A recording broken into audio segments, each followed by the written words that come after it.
Hi friends, నా పేరు సాయి. మీరు చూస్తున్నారు సచ్చడక్ తెలుగు. ఫ్రెండ్స్, మీరు కనుక జియో ఫైబర్ కానీ, యాక్ ఫైబర్ కానీ, ఎయిర్టెల్ ఫైబర్ కానీ కొత్తగా కనెక్షన్ తీసుకోవాలంటే మాత్రం ఈ వీడియో ఎండ్ వరకు అయితే చూడండి. ఎందుకు ఇలా చెప్తున్నానంటే, మనకి 3 months కానీ 6 months కానీ 1 year ప్లాన్ కానీ మనం తీసుకున్నాక వాళ్ళ సర్వీస్ అనేటువంటిది అంత మంచిగా లేకపోయినా, లేదా ఇంటర్నెట్ అనేటువంటిది మనకు అప్ అండ్ డౌన్ అవుతూ ఉండి మనకి ఇరిటేషన్ తెప్పించినా సరే, లేదా మనం సెటప్ బాక్స్ అనేటువంటిది మంచి క్వాలిటీ రాకపోయినా సరే, మనం పెట్టేటువంటి డబ్బులకి అయితే వేస్ట్ అయిపోతాయి అన్నమాట. ఆ 3 లేదా 12 months అనేటువంటిది మనం హెడ్ఏక్ అయితే మనం వాటిని అయితే యూజ్ చేసుకోవాలి. నేనైతే ఈ 3 సర్వీసెస్ని కూడా నా పర్సనల్గా యూజ్ చేస్తున్నాను అనమాట. సో నా కంప్లీట్ ఎక్స్పీరియన్స్ అంతా కూడా మీకు షేర్ చేయడంతో పాటుగా మీకు ఇన్స్టలేషన్ ఏ విధంగా ఉంటుంది, మన ప్లాన్స్ ఏ విధంగా ఉంటాయి, ఇంటర్నెట్ స్పీడ్ దేంట్లో బెటర్ ఉంది, అలాగే మనకి ఏమైనా ప్రాబ్లం వస్తే ఏ service provider better service offer చేస్తున్నారు, ఒకవేళ మనం ఆ సర్వీస్ అనేది రిమూవ్ చేసుకుంటే ప్రొసీజర్ అయితే ఏ విధంగా ఉంటుంది అనే కంప్లీట్ ఇన్ఫర్మేషన్తో పాటుగా దేని యొక్క సెటప్ బాక్స్ మన డిస్ప్లేకి మంచి ఆడియో క్వాలిటీ, మంచి వీడియో క్వాలిటీ, అలా మంచి పెర్ఫార్మెన్స్ ఆఫర్ చేస్తుంది అనేది కూడా నేను మీకు ఈ వీడియోలో ఎక్స్ప్లెయిన్ చేయడం జరుగుతుంది. సో మీకు యూట్యూబ్లో ఇంత మంచి ఇన్ఫర్మేషన్ ఎవరు కూడా ప్రొవైడ్ చేయరు. దానికోసం మీరు వెంటనే ఈ వీడియోని లైక్ చేయండి ఫ్రెండ్స్. అలాగే మీరు మన ఛానల్ సబ్స్క్రైబ్ చేసుకుని డైలీ ఫాలో అవుతూ ఉన్నారనుకోండి, ఇటువంటి మంచి ఇన్ఫర్మేషన్తో పాటుగా స్మార్ట్ టీవీ, సౌండ్ బార్స్, ఇతర గ్యాడ్జెట్స్ యొక్క అన్బాక్సింగ్ అలాగే రివ్యూస్ని మీ ముందు తీసుకొస్తూ ఉంటాను అనమాట. ఫ్రెండ్స్, ఫస్ట్ ఆఫ్ ఆల్ మనం కంప్లీట్ కంపారిజన్ అనేటువంటి చూసుకుందాం అన్నమాట. మీకు సింపుల్గా అయితే అర్థమైపోతుంది. ఫస్ట్ మనకి ఇన్స్టలేషన్ విషయానికి వచ్చినట్టయితే జియోలో మనకి మనం మార్నింగ్ 9 పేమెంట్ చేసామంటే ఈవినింగ్ 6 లోపు ఇన్స్టలేషన్ అయితే కంప్లీట్ చేస్తారనమాట. అదే మనకి ఎయిర్టెల్ వచ్చేటప్పటికి మార్నింగ్ 9 పేమెంట్ చేశారంటే మీకు ఆఫ్టర్నూన్ 1 కల్లా కంప్లీట్గా DTHతో సహా ఇన్స్టలేషన్ అయితే కంప్లీట్ చేసేయడం జరుగుతుంది. అదే మన యాక్ట్ వచ్చేటప్పటికి మార్నింగ్ 9కి మీరు పేమెంట్ చేశారంటే 48 లేదా 24 hours తర్వాత మాత్రమే వీళ్ళైతే ఇన్స్టలేషన్ చేయడం జరుగుతుంది అనమాట. ఇన్స్టలేషన్లో యాక్ట్ అయితే మాత్రం కొంచెం స్లో అయితే ఉంది. అది కూడా డిపెండింగ్ ఆన్ మీ సిటీ అని చెప్పుకోవచ్చు. మెట్రో అయితే మాత్రం ఫాస్ట్గానే ఉంది. లేదు టైర్ 1 సిటీ లేదా టైర్ 2 సిటీ అయితే మాత్రం మీకు కొంచెం డిలే అయితే రావడం జరుగుతుంది అనమాట. అదే మన ప్లాన్స్ విషయానికి వచ్చినట్టయితే నేను అంతా కూడా బేసిక్ ప్లానే యూజ్ చేశాను అనమాట. జియో వచ్చేటప్పటికి 30 Mbps ప్లాన్ అయితే యూజ్ చేయడం జరిగింది. ఇది నాకు 599 రూపాయలు అయితే మనకి వితౌట్ జిఎస్టీ పడింది. విత్ జిఎస్టీ వచ్చేటప్పటికి 707 రూపాయలు అయితే పడడం జరిగింది అనమాట. కంప్లీట్గా ఇవన్నీ కూడా మనకి పోస్ట్ పెయిడ్ ప్లాన్స్ ఫ్రెండ్స్. ఓకేనా. నెక్స్ట్ మనం అదే ఎయిర్టెల్ విషయానికి వచ్చినట్టయితే 699 రూపాయలు ఇంక్లూడింగ్ జిఎస్టీ వచ్చేటప్పటికి 825 రూపాయలు అయితే రావడం జరుగుతుంది విత్ DTH మాట బ్లాక్ ప్లాన్ ఇది. సో నెక్స్ట్ మనకి యాక్ట్ వచ్చేటప్పటికి 665 రూపాయలు అనమాట. ఇంక్లూడింగ్ జిఎస్టీ వచ్చేటప్పటికి 785 రూపాయలు అయితే రావడం జరుగుతుంది అనమాట. సో మనకి ఇవన్నీ కూడా బేసిక్ ప్లాన్స్. మిగతా షీట్స్ అన్ని కూడా డిస్ప్లే మీద పెట్టాను, మీకు కావాలంటే స్క్రీన్ షాట్ తీసుకోవచ్చు. నెక్స్ట్ మన రోటర్ విషయానికి వచ్చినట్టయితే జియో వచ్చేటప్పటికి అండర్ యాంటీనా రోటర్ అయితే వాళ్ళు ప్రొవైడ్ చేయడం జరుగుతుంది అనమాట. వైడ్ రేంజ్ అయితే మాత్రం ద బెస్ట్ అయితే ఉండడం జరుగుతుంది. అలాగే మన టీవీ విషయానికి వచ్చినట్టయితే 4K సెటప్ బాక్స్ అయితే వాళ్ళు ఆఫర్ చేయడం జరుగుతుంది అనమాట. సెటప్ బాక్స్ డ్యూరబిలిటీ చాలా బెటర్ అయితే ఉంటుంది. రిమోట్ కూడా మన ఫుల్ లెంత్ రిమోట్ అయితే వాళ్ళు ఆఫర్ చేస్తున్నారు. కాకపోతే ఇక్కడ మైనస్ అలా ఎక్కడ ఉంటుంది అంటే, మన టీవీ ఛానల్స్ చూడాలంటే మాత్రం మన ఓటీటీ యాప్లోకి వెళ్ళి చూసుకోవాలి. ఫర్ ఎగ్జాంపుల్ మీరు మా టీవీ చూడాలంటే జియో హాట్స్టార్లోకి అయితే వెళ్ళాలి. జెమినీ చూడాలంటే సన్నెక్స్ట్లోకి అయితే వెళ్ళాలన్నమాట. అలా మన జీతోలో చూడాలంటే జీతోలో యాప్ అయితే ఉంటుంది, దాంట్లోకి అయితే వెళ్ళాలి. ఇలా యాప్స్లోకి వెళ్ళైతే మనం చూసుకోవాలి. అంతే తప్ప జస్ట్ మన నెంబర్ అనేటువంటి డైల్ చేస్తే మనకి ఆటోమేటిక్గా ఆ యొక్క ఛానల్ అనేటువంటి రాదు అనమాట. ఇది మన పెద్దవాళ్ళు యూజ్ చేసుకోవాలంటే మాత్రం కొంచెం ఇబ్బంది అయితే అవుతుంది ఇన్స్టా స్టేజ్లో. తర్వాత వాళ్ళు కూడా అలవాటు అయితే అవుతుంది అనమాట. కాకపోతే ఏంటంటే ఇది టోటల్ ఇంటర్నెట్ మీద మాత్రం బేస్ అయి ఉంటుంది అనమాట. ఇన్ కేస్ మీకు నెట్ అనేటువంటిది డిస్కనెక్ట్ అయిందా, సో టీవీ కూడా రాదు అనమాట. అదే ఎయిర్టెల్ విషయానికి వచ్చినట్టయితే మనకి 2 యాంటీనాస్తో రోటర్ అయితే వాళ్ళు ప్రొవైడ్ చేయడం జరుగుతుంది అనమాట. ఈ రోటర్ యొక్క స్పెషాలిటీ వచ్చేటప్పటికి ఏంటి అంటే, మనకి ఇందులో 2.4 GHz బ్యాండ్, 5 GHz బ్యాండ్ అయితే ఉండడం జరుగుతుంది. మీరు లెంత్ని బట్టి, ఫర్ ఎగ్జాంపుల్ మీరు రోటర్ దగ్గరలో ఉన్నారనుకోండి, 5 GHz బ్యాండ్ అయితే ఆటోమేటిక్గా మన ఫోన్ కానీ మన ల్యాప్టాప్ కానీ తీసుకోవడం జరుగుతుంది అనమాట. ఒకవేళ మీరు రోటర్ కొంచెం దూరంగా వెళ్ళిపోయారంటే అక్కడ మనకి 5 GHz కాకుండా 2.4 GHz అనేటువంటిది ఆటోమేటిక్గా కనెక్టింగ్ అయితే ఉండడం జరుగుతుంది అనమాట. సేమ్ వైఫై, బట్ ఏంటంటే ఇక్కడ ఆటోమేటిక్గా స్విచ్చింగ్ అనేటువంటి జరుగుతుంది. దీనివల్ల మనం చేంజ్ చేసుకోవాల్సినటువంటి అవసరం అయితే ఉండదన్నమాట. ఇది ఒక మంచి పాయింట్ అని చెప్పుకోవచ్చు. అలాగే మనకి ఇంటర్నెట్ రేంజ్ కూడా చాలా ఎక్కువైతే వస్తుందన్నమాట. మన జియో, ఎయిర్టెల్ రెండు కూడా ఒకే రేంజ్లో అయితే ఉండడం జరుగుతుంది ఫ్రెండ్స్. అలాగే మనకి టీవీ కోసం వీళ్ళు DTH అయితే వీళ్ళు ఆఫర్ చేస్తున్నారన్నమాట. సో దీనివల్ల మెయిన్ అడ్వాంటేజ్ ఏంటంటే, మనకి ఇంటర్నెట్ ఆగిపోయినా సరే మన టీవీ అనేటువంటి చూసుకోవచ్చు. అలాగే ఇంట్లో ఉన్న పెద్దవాళ్ళు కూడా చాలా సింపుల్గా దీన్ని యాక్సెస్ చేసుకోవచ్చు అనమాట. లైక్ మన కేబుల్ ఆపరేటర్ ఇచ్చే విధంగా అయితే ఇవి ఉంటాయి. తెలుసు కదా మీకు DTH ఏ విధంగా ఉంటుంది అనేది. సేమ్ అదే విధంగా అయితే ఉంటుంది. అయితే DTH వచ్చినప్పటికీ హెవీ క్లౌడ్ ఉన్నా సరే ప్రాబ్లం ఏమీ కూడా లేదన్నమాట. చాలా మంచిగా ఇదైతే ఆఫర్ చేయడం జరుగుతుంది. రైనీ సీజన్లో కూడా ఎయిర్టెల్ DTH అయితే మాత్రం కంప్లైంట్ అయితే ఉండట్లేదని చెప్పొచ్చు. సో నెక్స్ట్ వచ్చేటప్పటికి యాక్ట్ గురించి మాట్లాడుకోవాలి. సో ఈ యాక్ట్ వచ్చేటప్పటికి ఏంటంటే 4 యాంటీనా TP లింక్ రోటర్ అయితే వాళ్ళు ప్రొవైడ్ చేయడం జరుగుతుంది. ఇది ఏఐతో రావడం జరుగుతుందని చెప్తున్నారు. సో మెయిన్ ఏంటంటే, మనం ఎన్ని డివైసెస్ కనెక్ట్ చేసుకుంటున్నా సరే ఇంటర్నెట్ అనేటువంటిది డ్రాప్ అయితే అవ్వట్లేదు అనమాట. అన్నింటిలో కూడా బ్యాలెన్సింగ్ అయితే ఈ రోటర్ అనేటువంటిది పంపించడం జరుగుతుందని చెప్పొచ్చు.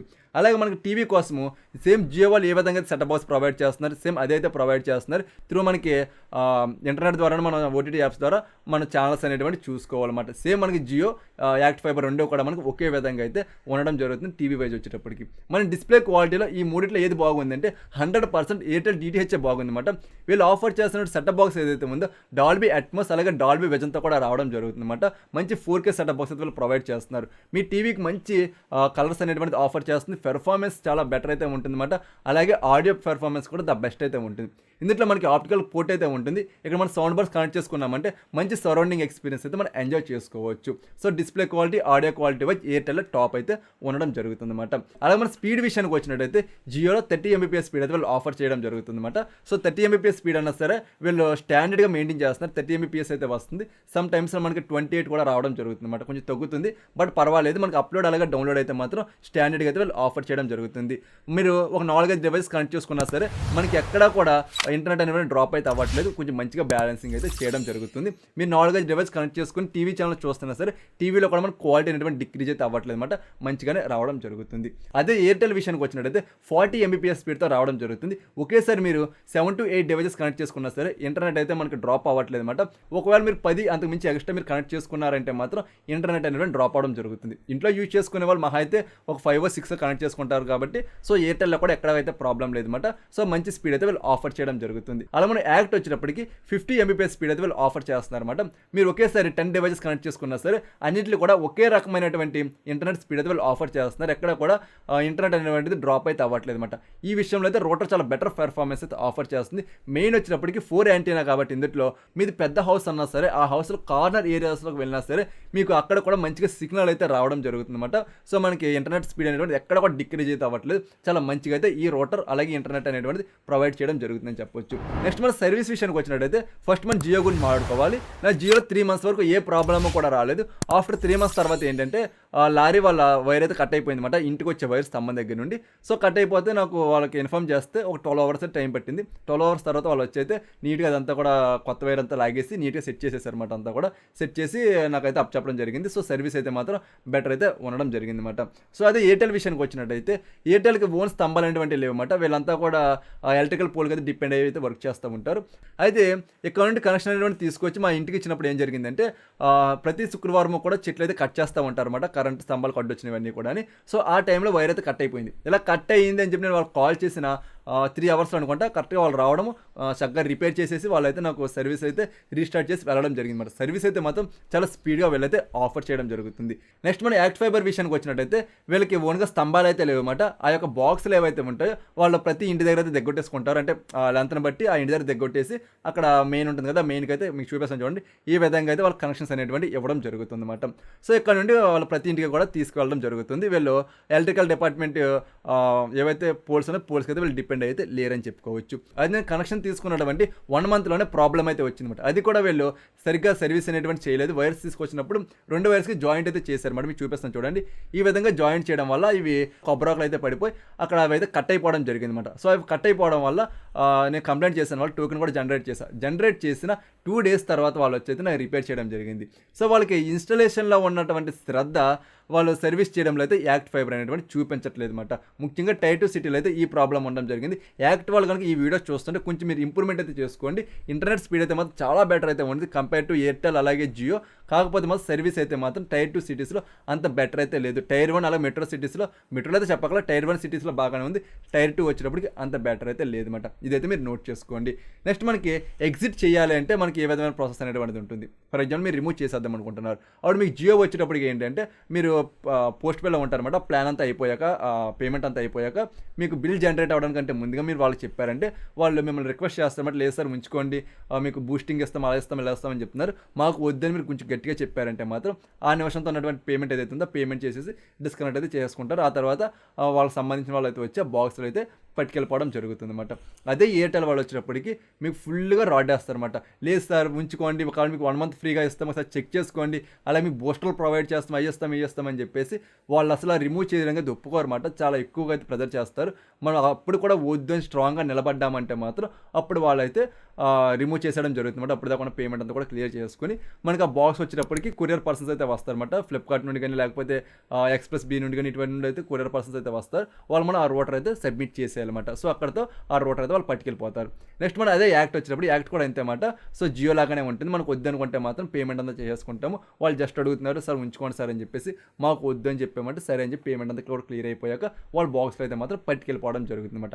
బాక్స్లో అయితే పట్టుకెళ్ళిపోతున్నారు కానీ మనకి ఇంటికి వచ్చేటువంటి ఆప్టికల్ వైర్ ఏదైతే ఉంటుందో ఆ వైర్ మాత్రం అలాగే వదిలేయడం జరుగుతుంది అనమాట. అయితే మనకి ఈ త్రీట్లో మనకి ఏది బెటర్ ఉంది అంటే మాత్రం 100% నేనైతే చెప్తాను యాక్ట్ ఫైబర్ అయితే మాత్రం సూపర్ అయితే ఉంది. ఇంటర్నెట్ స్పీడ్ అయితే మాత్రం సర్వీస్ మాత్రం వరస్ట్ అయితే ఉండడం జరుగుతుంది.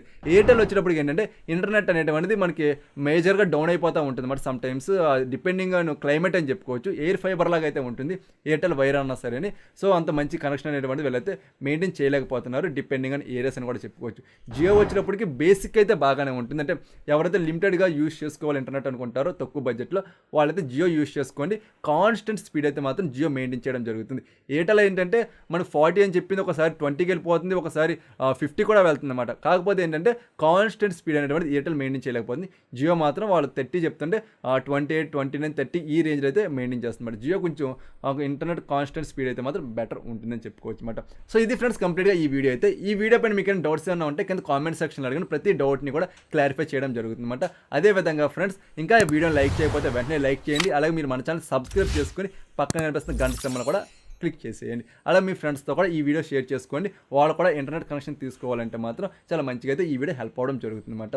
సో అలాగే ఫ్రెండ్స్ మీరు మన టెలిగ్రామ్ అలాగే ఇన్స్టాగ్రామ్ పేజ్లో కూడా జాయిన్ అవ్వండి. సో టెలిగ్రామ్లో వచ్చినప్పుడు డీల్స్ అనేటువంటి నాకు నేను కానీ పెట్టడం జరుగుతుంది అనమాట. సో తక్కువ ప్రైస్కి స్మార్ట్ టీవీస్ కానీ సౌండ్ బర్స్ కానీ వస్తే మాత్రం మీరు వెంటనే పర్చేస్ చేసుకోవచ్చు ఫ్రెండ్స్. సో ఓకేనా. సో ఇది మాట ఈ వీడియో. సో మరొక మంచి వీడియోతో నేను మీ ముందుకు వస్తాను. అందరూ చూస్తూనే ఉండండి సచ్చడక్ తెలుగు.